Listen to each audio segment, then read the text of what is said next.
Popiół ze spalonego drewna to doskonały nawóz. Świetnie odżywia glebę i pomaga kontrolować jej pH. Nadaje się do nawożenia warzyw, drzew owocowych oraz kwiatów i krzewów.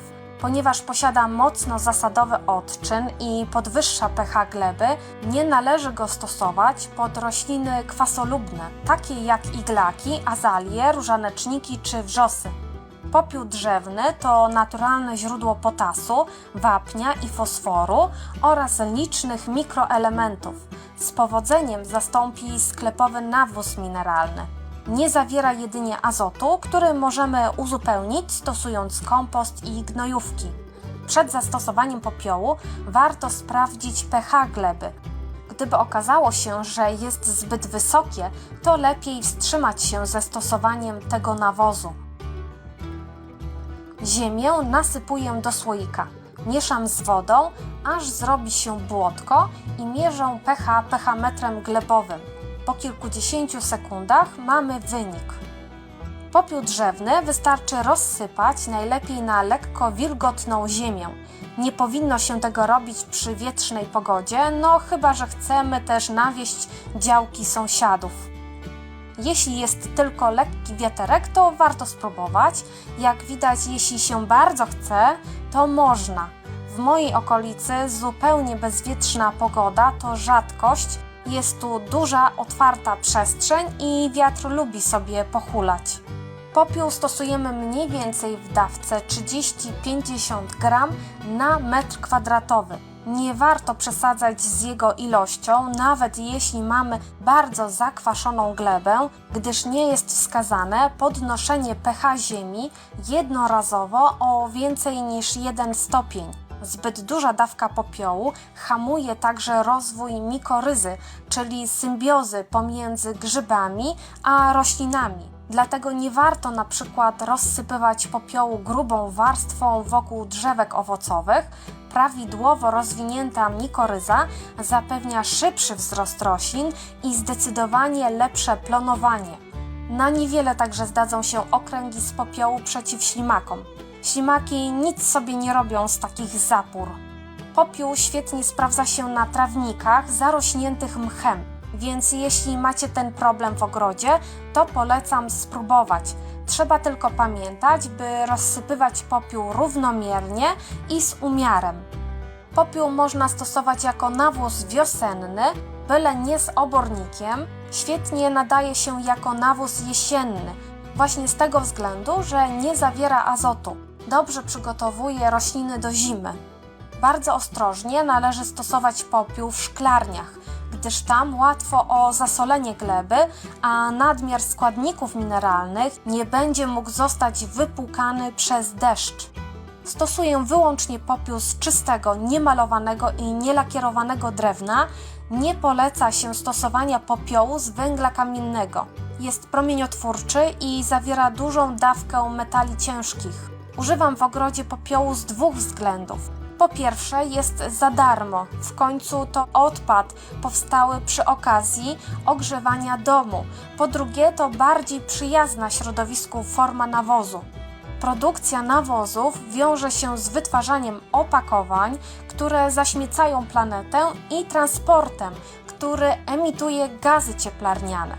Uprawa bez przekopywania i ściółkowanie dodatkowo zmniejsza zapotrzebowanie na nawożenie i sprawia, że uprawa staje się bardziej zrównoważona. Oczywiście sama w tym swoim małym ogródeczku niewiele zdziałam, ale warto zacząć zmiany od siebie.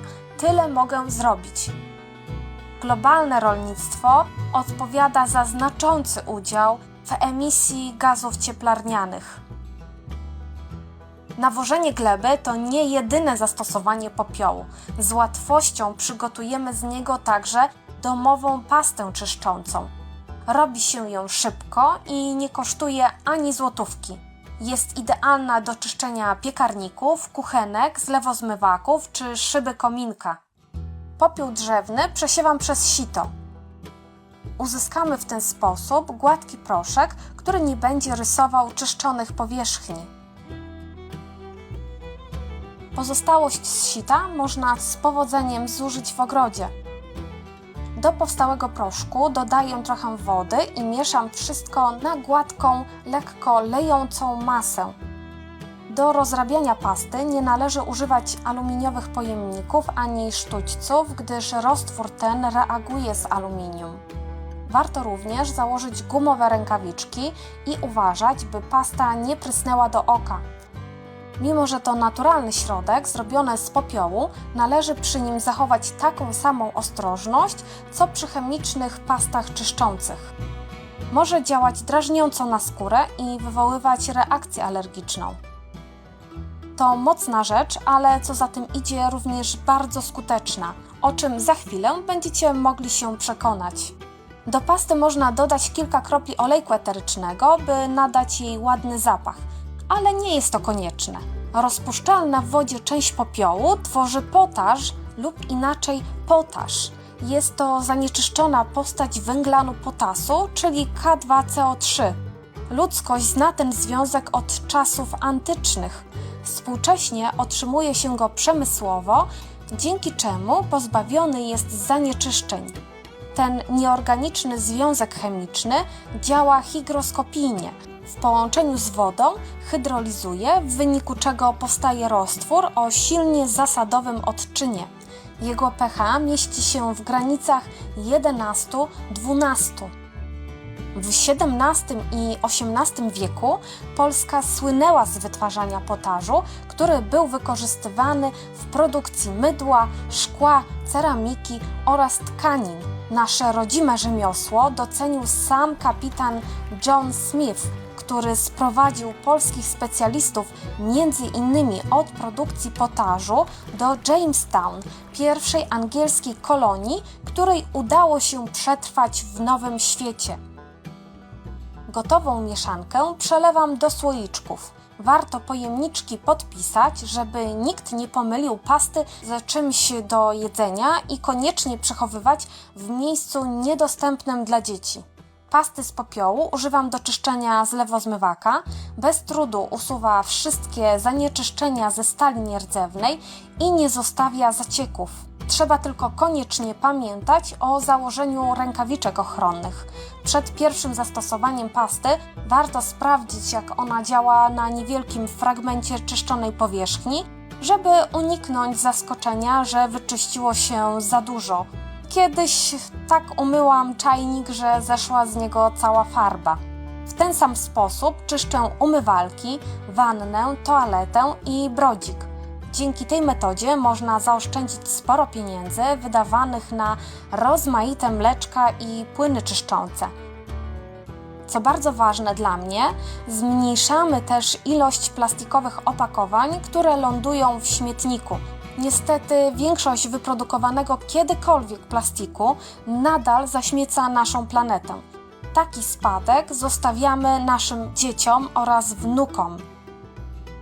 Pasta z popiołu bardzo dobrze radzi sobie z przypalonym, zaschniętym tłuszczem, dlatego stosuję ją również do czyszczenia piekarnika. Myję nią blachy, czyszczę również szybę piekarnika. Rozprowadzam pastę grubą warstwą i przykrywam mokrymi ściereczkami, żeby całość nie przyschła. Zostawiam tak na godzinę. Po tym czasie wycieram do czysta mokrą gąbką. Zabrudzenia schodzą bez żadnego szorowania. Na koniec wystarczy przetrzeć szybę suchą ścierką. Staram się nie używać ręczników papierowych, gdyż uważam, że to nie jest ekologiczne. Pasta z popiołu dobrze również czyści srebro, wystarczy delikatnie wetrzeć i spłukać. Srebro od razu staje się idealnie czyste.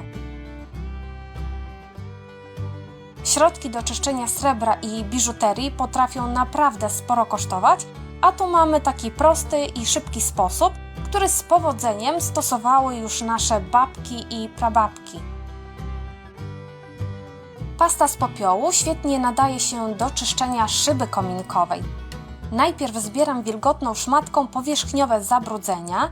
Uważam przy tym, by woda nie ściekała po szybie i nie zamoczyła sznurka, który jest wokół. Nie szoruję i nie trę. Na osmolone plamy nakładam warstwę pasty i zostawiam tak na kilkadziesiąt minut. Na koniec wystarczy wytrzeć wszystko do czysta wilgotną szmatką i przetrzeć suchą ścierką. Kiedyś z popiołu robiono mydło. Tak mnie to zaciekawiło, że pomyślałam, że spróbuję. 3 duże szklanki popiołu zalałam 9 takimi samymi szklankami wody. Popiołu nie trzeba wcześniej przesypywać przez sito. Wrzucamy wszystko tak jak leci.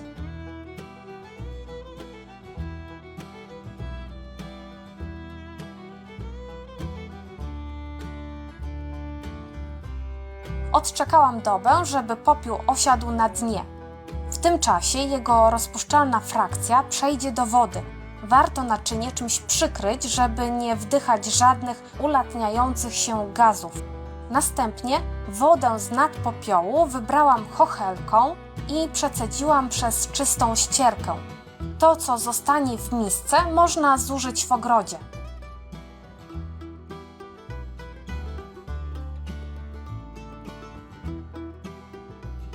Wodę z zalania popiołu trzeba mocno odparować za pomocą gotowania. Tak właśnie powstaje potaż, którego używano do wyrobu mydła. Było to najczęściej mydło w płynie lub paście. W trakcie gotowania wody nie wolno wdychać oparów. Trzeba zabezpieczyć ręce rękawiczkami, a oczy okularami, najlepiej ochronnymi. Ja mam tylko zwykłe, ale lepszy ryc niż nic. Potaż będzie gotowy, jeśli wrzucone do niego surowe jajko pływa, a nie opada na dno. Jajo wkładam ostrożnie do lekko schłodzonego roztworu, nie do gotującego się. Gdy jajo opadało na dno, garnek powtórnie lądował na gazie. Trochę trwało to odparowywanie. Część jajka wielkości dużej monety ma wystawać nad powierzchnię, wtedy potaż jest gotowy. Z całego garnka płynu po odparowaniu została szklanka potażu. Z płynem tym należy obchodzić się ostrożnie i trzymać z dala od zasięgu dzieci. Jest to silnie zasadowa substancja. Do osobnego garnka wlałam 3 szklanki oleju rzepakowego. Kiedyś tradycyjnie stosowano do tego celu smalec. Wszystkie stare przepisy na mydło z popiołu były robione właśnie na takim tłuszczu, stąd zamianę na olej rzepakowy można potraktować jako swoisty eksperyment. Każdy tłuszcz zmydla się inaczej, więc coś może się nie udać. Nie mam pojęcia, w jakiej temperaturze łączy się ze sobą składniki. Nie znalazłam dokładnych informacji na ten temat. Ponieważ potaż zdążył wystygnąć, to oleju też za bardzo nie podgrzewałam. Włączyłam tylko kuchenkę i zaczęłam delikatnie wlewać potaż do oleju. Z tego, co się zorientowałam, to nie należy nigdy robić na odwrót, czyli wlewać oleju do potażu. Całość trzeba stale mieszać i gotować na wolnym ogniu. W starych przepisach na mydło z potażu znalazłam 2 receptury. Jedna mówi, by na 1 szklankę potażu zastosować 3 szklanki smalcu, a druga, żeby użyć 2 szklanek smalcu. Sprawa się jeszcze bardziej skomplikowała przez to, że ja zdecydowałam się zastosować olej rzepakowy. Wybrałam opcję 1 szklanka potażu na 3 szklanki oleju i niech się dzieje co chce. Taką miksturę należy podgrzewać i mieszać, aż masa na tyle zgęstnieje, że łyżka zacznie pozostawiać na niej ślady, takie smugi. No więc mieszałam i nic. Po 2 godzinach takiego mieszania stałam się już pośmiewiskiem w całym domu. Do tego muszę Wam powiedzieć, że ta mikstura strasznie śmierdzi. Podobno lepiej tego nie wdychać, ale ten zapach szybko rozprzestrzenia się po całym pomieszczeniu. Musiałam pootwierać okna. Zniechęcona brakiem postępów, postanowiłam nawet trochę oszukać tą tradycyjną metodę pozyskiwania mydła i użyłam miksera. Nie polecam, bo masa się rozbryzguje i może być to niebezpieczne dla skóry. Poza tym nawet mikser nic nie pomógł. Postanowiłam na szybko wycisnąć jeszcze jakąś wodę z popiołu i odparować. Do mieszaniny dodałam tak mniej więcej 1/5 szklanki potażu. Tyle udało mi się uzyskać. Wtedy wszystko nagle zawrzało i zabulgotało w garnku. Piana wysoko się uniosła i musiałam garnek na chwilę zdjąć z ognia. W końcu masa zgęstniała. Ewidentnie zastosowałam wcześniej zbyt mało potażu. Całość gotowałam i mieszałam jeszcze przez jakieś 20 minut. Powstałą masę przelałam do pojemniczków. Po kilku dniach mydło było już gotowe do stosowania. Olej rzepakowy daje małą pienistość, mydło miało mi służyć do celów gospodarczych. Muszę przyznać, że wyszło zbyt tłuste. Trzeba będzie jeszcze dopracować tą recepturę. Pewnie dodałam zbyt dużo oleju. Potaż też mógłby być trochę bardziej skondensowany. W każdym razie mydlarka ze mnie na razie żadna. Mam nadzieję, że mimo wszystko filmik Wam się podobał. Jeśli tak, zostawcie proszę łapkę w górę. Czekam na Wasze komentarze.